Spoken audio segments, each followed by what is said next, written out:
अनोखं प्रेम भाग 21. सुहानी उठून तयार झाली. ती अंघोळ वगैरे करून आली. आपले केस पुसत ती पुढं येत होती. इतक्यात ती शिवमवर जाऊन आदळली आणि ती खाली पडणार. तो शिवमने तिला पकडलं. तुला काय वाटलं की मी तुला पडू देईल? तो तिच्या डोळ्यात पाहत म्हणाला. त्यांची नजरानजर झाली आणि दोघेही एकमेकांमध्ये हरवून गेले. भानावर येत शिवमने तिला व्यवस्थित उभं केलं. तिच्या केसांमधून पाणी गालांवर ओघळलं होतं. त्याने तिच्या जवळ जात आपले ओठ तिच्या गालावर टेकवले आणि तिच्या गालांवरून आपले ओठ फिरवायला सुरुवात केली. त्याच्या स्पर्शाने सुहानी स्तब्ध झाली होती. तिच्या पोटात फुलपाखरं धुमाकूळ घालीत होती. तिने आपले डोळे बंद करून घेतले होते आणि शिवमचा शर्ट आपल्या मुठीत धरून ठेवला होता. शिवम हळूवारपणे आपले ओठ तिच्या गालांवर फिरवत होता. गालांवरून खाली येत तो तिच्या मानेजवळ आला. सुहानी आता खूप जोरात श्वास घ्यायला लागली होती. तिच्या अंगावर रोमांच उभे राहिले होते. शिवम, तिने त्याला आवाज दिला. तिच्या आवाजाने शिवम भानावर आला. त्याने गालात हसत तिच्याकडे पाहिलं. मी तुमच्यासाठी नाश्ता घेऊन येते, म्हणत ती पटकन खाली गेली. शिवम, काय करतोय तू? कंट्रोल. सुहानीला घाबरून टाकलंस तू. पण ती समोर असल्यावर मी पूर्ण बेभान होऊन जातो. आजूबाजूच्या जगाचा विसर पडतो. तो स्वतःच्या डोक्यात टपली मारत म्हणाला आणि गालात हसत अंघोळ करायला गेला. सुहानी लाजत खाली निघून गेली आणि स्वतःच्या श्वासांवर कंट्रोल करण्याचा प्रयत्न करत होती. तिला शिवमचं जवळ येणं, त्याचा स्पर्श हवा हवासा वाटायला लागला होता. पण एक लज्जा मिश्रित भीती तिला वाटत होती. तिने शिवमसाठी नाश्ता आणला. शिवम तिच्याकडे पाहत होता, पण ती काही त्याच्या नजरेला नजर देत नव्हती. तिला खूप लाज वाटत होती. नाश्ता करून शिवम सुहानीला मिठी मारून ऑफिसला निघून गेला. आज घरातले सगळे बाहेर जाणार होते, त्यामुळे सुहानी घरी एकटीच होती. तिने दिवसभर तर कसाबसा वेळ घालवला, पण संध्याकाळी ती आतुरतेने शिवमच्या घरी येण्याची वाट पाहायला लागली. पण बराच वेळ झाला तरी शिवम आलाच नव्हता आणि त्याचा फोनही लागत नव्हता. आता सुहानीला काय करावं ते समजेना. ती आईलाही फोन करू शकत नव्हती, कारण त्यामुळे आईही काळजीत पडल्या असत्या. ती वाट पाहत हॉलमध्येच बसून राहिली. शेवटी त्याने फोन केला की त्याला येण्यास थोडा उशीर होणार आहे. तेव्हा कुठे तिचा जीव भांड्यात पडला. पण ती खूपच रडवेली झाली होती. ती जेवण न करता आपल्या रूममध्ये निघून गेली आणि बेडवर जाऊन बसली. तिला वाटत होतं की शिवमला आपल्याला काय वाटेल याची पर्वाच नाहीये. तिला शिवमची खूप काळजीही वाटत होती. शेवटी रात्री थोड्या उशिराने शिवम घरी आला. तो आपल्या रूममध्ये आला. त्याला पाहता सुहानी उठून बसली. ती खूप नाराज होती. तिचे डोळे रडून लाल झाले होते. ते पाहून त्याला खूप गिल्टी फील व्हायला लागलं. त्याने तिच्याजवळ बसत तिला जवळ घेतलं, पण तिने त्याला दूर लोटलं. तुम्हाला एक फोन करून सांगता येत नाही की तुम्हाला उशीर होणार आहे म्हणून? तुम्हाला माहीत आहे की मी किती घाबरले होते. मनात वाईट वाईट विचार येत होते. सुहानी चिडून बोलत होती. तिच्या डोळ्यांतून अश्रू गालांवर ओघळत होते. शिवमने तिला समजावण्याचा खूप प्रयत्न केला. तो एका मीटिंगमध्ये फसला होता, त्यामुळे त्याला उशीर झाला आणि फोन करायलाही वेळ भेटला नाही. पण ती काही शांत होत नव्हती आणि तिचं बरोबरच होतं. शिवमवर याआधीही जीवघेणे हल्ले झाले होते आणि ते कुणी केले हेही अजून समजलं नव्हतं. त्यामुळे सुहानीला जास्त काळजी वाटत होती. शेवटी त्याने तिला जवळ ओढलं आणि तिला घट्ट मिठी मारली आणि तिची पाठ चोळत तिला शांत करायला लागला. सुहानी रागाने ती मिठी सोडवण्याचा प्रयत्न करत होती, पण शिवमने तिला अजून घट्ट पकडलं. सॉरी ना सुहानी, प्लीज मला माफ कर. परत असं नाही होणार, तो तिच्या कानात म्हणाला. पण तिचं रडणं चालूच होतं. मग हळूहळू सुहानीचा विरोध मावळला व तिनेही आपले हात त्याच्या पाठीवर घट्ट आवळले आणि परत रडायला सुरुवात केली. शिवमने हळूहळू तिला शांत केलं. त्याला टेबलवर जेवणाची प्लेट दिसत होती. त्याला माहीत होतं की सुहानीनेही जेवण केलं नसेल. त्याने मिठी सोडवत ती प्लेट हातात घेतली. सुहानीला एक घास भरवला. आधी सुहानी ते खायला तयार नव्हती. सुहानी, मला खूप भूक लागली आहे, पण जर तू नाही खाल्लंस तर मीही नाही खाणार, तो नाराजीने म्हणाला. शेवटी त्याच्या आग्रहाखातर तिने ते खायला सुरुवात केली. शिवम स्वतःही खात होता आणि तिलाही भरवत होता. जेवण झाल्यावर त्याने तिला जवळ ओढलं व तिला मिठीत घेऊनच तो झोपला. सुहानीची चुळबुळ बराच वेळ चालूच होती. नंतर तिची चुळबुळ बंद झाली. त्याला समजलं की सुहानीला झोप लागली आहे. प्रत्येक वेळी त्याला सुहानीचं नवीनच रूप पाहायला मिळत होतं. ती कधी खूप सेन्सिटिव्ह तर कधी खूप स्ट्रॉंग वाटत होती. कधी नॉटी तर कधी गंभीर, कधी धाडसी तर कधी भित्री वाटत होती. दरवेळी तिच्या स्वभावाचे नवनवे पैलू त्याच्यासमोर उलगडत होते आणि त्याबरोबर तो तिच्या प्रेमात अजूनच जास्त पडत होता. विचार करता करता त्याला केव्हा झोप लागली ते त्यालाही समजलं नाही. तो झोपल्यावर सुहानीने आपले डोळे उघडले. शिवम शांतपणे झोपलेला होता. ती उठून बसली आणि तिने त्याचे विस्कटलेले केस आपल्या हाताने व्यवस्थित केले. ती आपला हात हळुवारपणे त्याच्या गालांवरून फिरवत होती. ती जरी त्याच्यावर नाराज होती, पण तेही त्याच्या काळजीपोटीच. आता तो झोपल्यावर ती प्रेमाने त्याच्या चेहऱ्यावरून हात फिरवत होती. मग आपलं डोकं त्याच्या छातीवर टेकून ती झोपली आणि तिला लगेच झोप लागून गेली. सकाळी सुहानीच्या आधी शिवमला जाग आली. तेव्हा सुहानी त्याच्या कुशीतच झोपलेली होती. त्याने गालात हसत तिच्याकडे पाहिलं आणि तिच्या कपाळावर आपले ओठ टेकवले. इतक्यात सुहानीने झोपेत आपला चेहरा वळवला आणि त्यामुळे तिचा चेहरा त्याच्या चेहऱ्याच्या एकदम जवळ आला. त्यांच्या ओठांमध्ये खूप थोडं अंतर होतं. तिचे ओठ त्याला खुणावत होते, त्याला आमंत्रण देत होते, पण त्याने स्वतःला आवरलं. आधीच सुहानीचा मूड ठीक नव्हता. त्याला सुहानीला नाराज करायचं नव्हतं. त्याने तिला अलगद उचलून उशीवर नीट झोपवलं आणि तिच्या अंगावर ब्लँकेट टाकलं. नंतर तो बाहेर बाल्कनीत गेला. बाहेर खूप सुंदर वातावरण होतं. त्याला खूप फ्रेश वाटत होतं. सुहानीच्या प्रेमाने त्याचं आयुष्य बदललं होतं. पण काल त्याच्यामुळे ती खूप रडली होती. तिला खूप त्रास झाला होता. त्याला गिल्टी फील होत होतं. म्हणून त्याने तिच्यासाठी काहीतरी करायचं ठरवलं. ती उठायच्या आधीच त्याने फोन करून काही सामान मागवलं आणि तिला सरप्राईज देण्याची तयारी सुरू केली. काही वेळाने सुहानीला अलार्मच्या आवाजाने जाग आली. तिला आश्चर्य वाटलं, कारण तिने तर अलार्म लावलाच नव्हता. पण तिला वाटलं कदाचित शिवमने लावला असेल. तिने अलार्म बंद केला आणि बघितलं तर शिवम बेडवर नव्हताच. तिला वाटलं की शिवम लवकर उठून जिमला गेले आहेत. ती उठून बसली. आज तिचा मूडही चांगला होता. काल रात्री आपण ओव्हर रिॲक्ट केलं असं तिला वाटायला लागलं. शिवम मीटिंगमध्ये होते म्हणून त्यांना फोन करता आला नाही. पण मी खूप मनस्ताप दिला त्यांना. तिला आता स्वतःच्याच वागण्याचं वाईट वाटायला लागलं. इतक्यात तिला शिवमच्या उशीजवळ एक लेटर आणि गुलाबाचं फूल दिसलं. तिने ते गुलाबाचं फूल हातात घेतलं आणि त्याचा सुवास घेतला. तिच्या ओठांवर एक क्यूट स्माईल आली. मग तिने ते लेटर घेऊन वाचायला सुरुवात केली. शिवमचं सुंदर हस्ताक्षर सुहानीने ओळखलं. सुहानी, मुलींचं हृदय जिंकण्याचा एक खूप चांगला उपाय माझ्याकडे आहे. तसं तर मी तुझं हृदय आधीच जिंकलं आहे, पण तू थोड्या जुन्या विचारांची आहेस, म्हणून हे तुझ्या स्टाईलनी करत आहे. पुन्हा एकदा तुझं मन जिंकण्याचा प्रयत्न तुझ्या स्टाईलनेच करत आहे. सुहानीसाठी, जिच्यावर मी जीवापाड प्रेम करतो. म्हणून बरोबर 10 मिनिटांनी तू वॉशरूममध्ये ये. त्याच्या आधीही नाही आणि त्याच्यानंतरही नाही.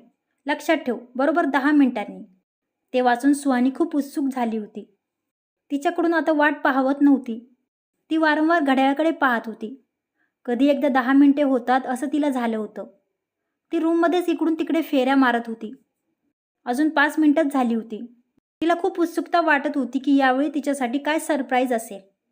न राहून तिने वॉशरूमच्या दरवाजावर नॉक केलं. शिवम, मी मध्ये येऊ? ती परत दरवाजा वाजवत म्हणाली. शिवमची सजावट अजून पूर्ण झालेली नव्हती. सुहानी, मी तुला स्पष्ट सांगितलं होतं की 10 मिनिटाच्या आधी येऊ नको. आता अजिबात आत यायचं नाही. त्याने तिला वॉर्निंग दिली. पण सुहानीला काही धीर नव्हता. शिवम, मी मध्ये येते, ती जिद्दीने म्हणाली आणि लगेच मध्ये आली. तेथे गुलाबाच्या पाकळ्यांनी सजावट केलेली होती आणि तो बाथटबजवळ असलेल्या पडद्याआड उभा होता. तिची चाहूल लागताच त्याने पडद्याआडून फक्त आपला चेहरा बाहेर काढला. तू शपथ घेतली आहेस का की तू माझं ऐकणार नाहीयेस? काय म्हणालो होतो मी? 10 मिनिटानंतर मध्ये ये म्हणून, तो वैतागून म्हणाला. हो, पण मला ॲलर्जी आहे तुमची कोणतीही गोष्ट मानण्याची, तिने उत्तर दिलं. शिवम, इतकं सगळं तुम्ही माझ्यासाठी करत आहात? तिने विचारलं. सुहानी, हे सरप्राईज होतं, पण तू सगळं खराब केलंस, तो नाराजीने म्हणाला. पण शिवम, मी खरंच सरप्राईज झाले आहे, सुहानी त्याला समजावत म्हणाली. तू आता तोंड बंद कर आणि डोळेही बंद कर, त्याने ऑर्डर सोडली. तिने वैतागून आपले डोळे बंद केले. शिवम परत आत जाऊन गुलाबाच्या पाकळ्यांनी सजावट करायला लागला. शिवम, मी काही बघत नाहीये, प्रॉमिस, ती म्हणाली. सुहानी, तू ना मध्येच येऊन माझं सरप्राईज खराब केलं आहे. तू ना खूप जिद्दी आहेस, तो गुलाबाच्या पाकळ्या बाथटबमधील पाण्यात टाकत म्हणाला. शिवम, तुम्ही ना मला आता टोमणे नका मारू. मी म्हणाले ना मला काही दिसत नाहीये. ती त्याच्याशी बोलत बोलत पुढे येत होती. तिचे डोळे बंद होते. त्यामुळे पडद्याआड उभ्या असलेल्या शिवमला तिचा धक्का बसला आणि तो पुढे जाऊन पडला. सुहानीने डचकून डोळे उघडले आणि पडदा बाजूला करून पाहिलं तर शिवम बाथटबमध्ये जाऊन पडला होता. ती शॉक होऊन त्याच्याकडे पाहत होती. मग तिने सभोवार पाहिलं. ते वॉशरूम कॅन्डल्स आणि गुलाबाच्या पाकळ्यांनी खूप छान सजवलेलं होतं. तिने शिवमकडे पाहिलं. तो रागाने तिच्याकडे पाहत होता. सुहानी, तू सगळं बिघडून टाकलं. सरप्राईज पण खराब केलं. तो तोंड फुगून म्हणाला. सुहानी इतका वेळ आपलं हसू आवरत होती. आता ती मोठ्याने हसायला लागली आणि पडदा बाजूला करून आत आली. आता हे एक परफेक्ट सरप्राईज वाटतंय. शिवम, बघा ना, बाथटब आहे, त्यात गुलाबाच्या पाकळ्या आहेत आणि त्या पाण्यात एक हँडसम मुलगा. ती त्याच्याकडे पाहून हसत म्हणाली. पण त्याचं तोंड फुगलेलंच होतं. मला सांगा, परत ही सगळी सजावट, कॅन्डल, फुलं, हे सगळं कशासाठी? तिने प्रश्न केला.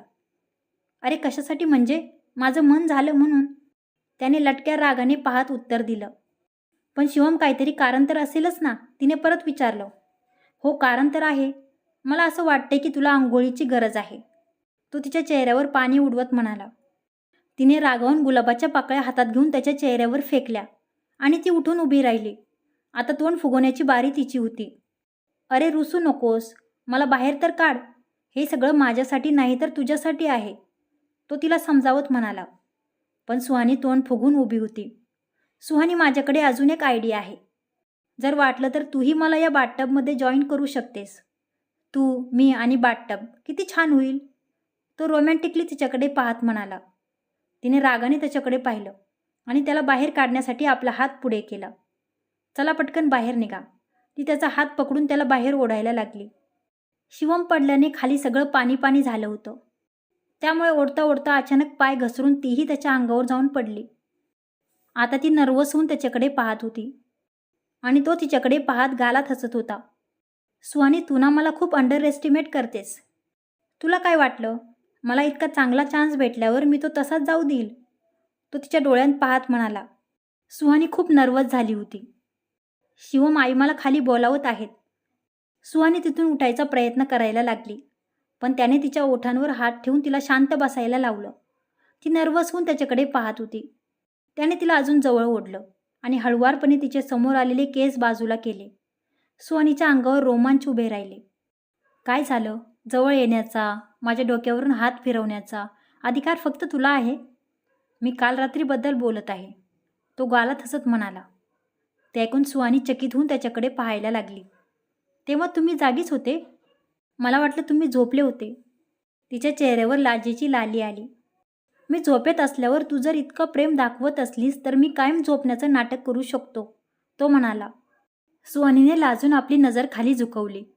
शिवम, आता इथून जा ना प्लीज, मला आंघोळ करू द्या, ती रिक्वेस्ट करत होती. शेवटी त्याने तिचं म्हणणं मान्य केलं आणि ते दोघंही उठायला लागले. पण पाण्यामुळे त्यांना सहजासहजी उठता येत नव्हतं. सुहानीला खूप अनकम्फर्टेबल वाटत होतं. शिवमला ते लक्षात येत होतं. शेवटी ते कसेबसे उठून उभे राहिले. शिवम, ऐका, म्युझिक ऑन करा ना, सुहानी लाजत म्हणाली. गालात हसत शिवम वॉशरूममधून बाहेर गेला आणि त्याने रूममध्ये जाऊन गाणं चालू केलं. त्या म्युझिकमुळे सुहानीला वातावरण अजूनच सुंदर वाटत होतं. तिच्या पैजणांचा मधुर आवाज त्याच्या कानांना सुखावत होता. ते वातावरण दोघांच्याही मनात प्रेमाचे तरंग उठवत होते. शिवम चेंज करून आला, पण तो सुहानीच्या हालचालीचा कानोसा घेत होता. त्याला सुहानीच्या पैजणांचा आवाज येत होता. सुहानीने मस्त आंघोळ केली आणि बाथरोब घालून ती बाथरूममधील आरशासमोर आली. तिचं मन आनंदाने नाचत होतं. शिवमच्या प्रेमात ती आकंठ बुडाली होती. तिने एक लिपस्टिक घेतली आणि आरशावर सुहानी लव्स शिवम असं लिहिलं आणि आनंदाने गाण्याच्या तालावर ती ताल धरून नाचायला लागली. शिवमच्या प्रेमात वेडी होऊन ती बेभान होऊन नाचत होती. तिच्या पैजणांच्या आवाजामुळे शिवमने हळूच वॉशरूमचा दरवाजा उघडला आणि आत डोकावून पाहिलं. सुहानीला आनंदाने नाचताना पाहून त्याचं मन पुलकित झालं. तिच्यावरून आपली नजर हटवणं त्याच्यासाठी अवघड झालं होतं. तो पापणीही न लावता तिच्याकडे पाहत होता. तोच सुहानीला जाणवलं की शिवम तिला बघत आहे. ती थबकली आणि तिने मागे वळून पाहिलं, पण शिवम पटकन दरवाजा बंद करून तिथून निघून गेला. सुहानीला तिथे कुणीच दिसलं नाही. तिला वाटलं की तिचा भ्रम होता. ती शिवमला इमॅजिन करत आहे. सुहानीने लाजत स्वतःच्याच डोक्यात टपली मारली आणि गालात हसत ती वॉशरूमच्या बाहेर आली. तेव्हा शिवम रूममध्ये नव्हता, पण बेडवर एक लेटर ठेवलेलं होतं. उत्सुकतेने सुहानीने ते लेटर उचलून वाचायला सुरुवात केली. आता तू फ्रेश झाली आहेस. मी तुझ्यासाठी कपडे बेडवर काढून ठेवले आहेत. तिने खाली पाहिलं. बेडवर एक पॅकेट ठेवलेलं होतं. खूप उत्साहात ती त्या पॅकेटजवळ गेली आणि ते उघडून पाहिलं. त्यात एक खूप सुंदर राणी कलरचा अनारकली ड्रेस होता आणि त्यात अजून एक लेटर होतं. गालात हसत सुहानीने ते लेटर उघडलं. सुहानी, हा माझा सगळ्यात आवडता रंग आहे. तो तुझ्यावर खूप छान दिसेल. तो ड्रेस घालून खाली डायनिंग टेबलकडे ये. मी तुझी वाट पाहतोय. आणि हो, आणि सुहानी, जर शक्य असतं तर मी तुला या बाथरोबमध्येच राहू दिलं असतं. या बाथरोबमध्ये तू खूपच सुंदर दिसतेस. ते वाचून सुहानी चकितच झाली. म्हणजे तो माझा भास नव्हता. शिवम खरंच मला बघत होती. शिवम, तुम्ही पण ना? तिला अजून चूर झाली होती. तिचा गोरापान चेहरा लाजेने लाल झाला होता. तिने तो ड्रेस घेतला आणि चेंज करायला गेली. इकडे सुहानीला स्पेशल फील करण्यासाठी किचनमध्ये शिवम स्वतःच्या हाताने तिच्यासाठी नाश्ता बनवत होता आणि रोहित त्याची मदत करत होता. दोघंही पहिल्यांदाच काहीतरी बनवण्यासाठी किचनमध्ये आले होते. दोघांनाही काय बनवायचं ते समजत नव्हतं. शेवटी त्यांनी थालीपीठ बनवायचं ठरवलं. पण ते कसं बनवायचं ते दोघांनाही माहीत नव्हतं. शेवटी त्यांनी इंटरनेटवर सर्च केलं आणि थालीपीठाची रेसिपी पाहून ते बनवायला लागले. रोहितला फोन आला म्हणून त्याला तिथून पळ काढण्याची संधी मिळाली. तो बाहेर जातच होता इतक्यात आई त्याला भेटल्या. रोहितला किचनमध्ये पाहून त्यांना आश्चर्य वाटलं. रोहित, तू किचनमध्ये काय करत होतास? त्यांनी विचारलं. आई, दादा वहिनीसाठी नाश्ता बनवत आहेत. तूही तिथे जाऊ नकोस. त्याने सगळ्यांना किचनमधून बाहेर राहायला सांगितलं आहे. तो हळूच म्हणाला. ते ऐकून आईला शॉकच लागला. शिवम सुहानीसाठी नाश्ता बनवत आहे, म्हणजे सुहानीचा आजचा दिवस खराब होणार तर. आई आपलं हसू दाबत म्हणाल्या. आईंना खूप हसायला येत होतं, पण त्यांनी शिवमला डिस्टर्ब केलं नाही. त्या डायनिंग टेबलवर जाऊन बसल्या आणि नाश्ता करायला सुरुवात केली. फोनवर बोलून झाल्यावर रोहित तिथे आला आणि दिशा आणि निशाही तिथे आल्या आणि नाश्ता करायला लागल्या. रोहितने दिशालाही शिवमबद्दल सांगितलं. तेव्हा तिलाही गंमत वाटत होती. निशा मात्र ते ऐकून काहीतरी कारण सांगून परत आपल्या रूममध्ये निघून गेली. काही वेळातच सुहानीही तयार होऊन तिथे आली. आईने तिला आपल्या शेजारी नाश्ता करायला बसायला लावलं. सुहानीला कल्पनाच नव्हती की शिवम काय करत आहे. आईनेही तिला काही सांगितलं नाही. रोहित आणि दिशा गालात हसत सुहानीकडे बघत होते. सुहानी आपल्या प्लेटमध्ये नाश्ता घ्यायला लागली. तेवढ्यात शिवमने तिला थांबवलं आणि तो तिच्याकडे एक प्लेट घेऊन आला. सुहानी आश्चर्याने शिवमकडे पाहत होती. आई, आज सुहानी तेच खाईल जे मी सुहानीसाठी खूप प्रेमाने बनवलं आहे. शिवम ती प्लेट टेबलवर ठेवत म्हणाला. आई काही बोलल्या नाहीत. त्या फक्त गालातल्या गालात हसत होत्या. सुहानी आश्चर्याने शिवमकडे पाहत होती. शिवमने प्लेटवरचं झाकण काढलं. त्याने तुटक्या फुटक्या आकाराचे थालीपीठं बनवले होते. त्याने सुहानीला प्लेटमध्ये नाश्ता सर्व केला आणि तिच्या शेजारच्या खुर्चीवर बसला. रोहित आणि दिशाला हसायला येत होतं, पण ते न हसण्याचा प्रयत्न करत होते. सुहानीने खूप प्रेमाने ते खायला सुरुवात केली. सुहानी, यात तर वेगवेगळ्या राज्यांचे नकाशे दिसत आहेत. यातून मी एक घेऊ शकते का? आईंनी विचारलं. आई, तुम्ही यातून काही नाही घेऊ शकत. हा नाश्ता फक्त माझ्यासाठी आहे, सुहानी हसत म्हणाली. तू आपल्या सासूसोबत अशी बोलतेस? आईही गंमत करत होत्या. तुमच्या सुनेने सांगितलं ना की तुम्ही नाही घेऊ शकत. हा नाश्ता फक्त माझ्यासाठी आहे, सुहानी म्हणाली. आईने हसत तिला ठीक आहे म्हटलं. सुहानीने एन्जॉय करत तो नाश्ता खायला सुरुवात केली.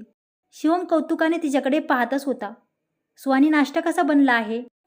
खरं सांगायचं, तुला माझी शपथ आहे, तो म्हणाला. खरं सांगू?